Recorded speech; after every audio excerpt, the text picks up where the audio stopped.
আসসালামু আলাইকুম।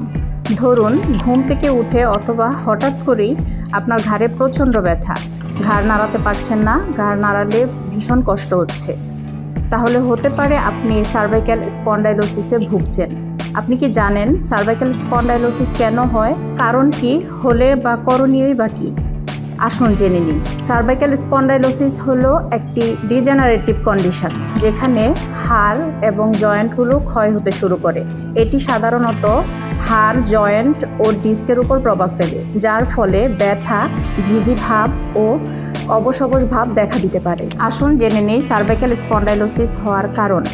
বার্ধক্যজনিত পরিবর্তন, দীর্ঘক্ষণ একই ভঙ্গিতে বসা ও কাজ করা, আঘাত বা দুর্ঘটনা, জেনেটিক বা বংশগত, ধূমপান ও অস্বাস্থ্যকর জীবনযাপন। কিভাবে বুঝবেন আপনি সার্ভাইক্যাল স্পন্ডাইলোসিসে আক্রান্ত? ঘাড় ব্যথা ও শক্ত হয়ে যাওয়া, ঘাড় ঘোরাতে না পারা, মাথা ব্যথা যা ঘাড় থেকে শুরু হতে পারে, হাতে ও আঙ্গুলে ঝিঝি ভাব, অবশ ভাব, কাঁধে ও বাহুতে ব্যথা, ভারসাম্যহীনতা ও মাথা ঘোরা, দৃষ্টিভঙ্গি ঝাপসা হওয়া।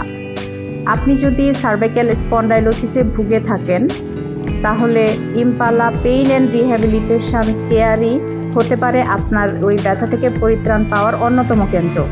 আমি মাইফুল আক্তার, ফিজিওথেরাপিস্ট হিসেবে কর্মরত আছি ইম্পালা পেইন অ্যান্ড রিহ্যাবিলিটেশন কেয়ারে।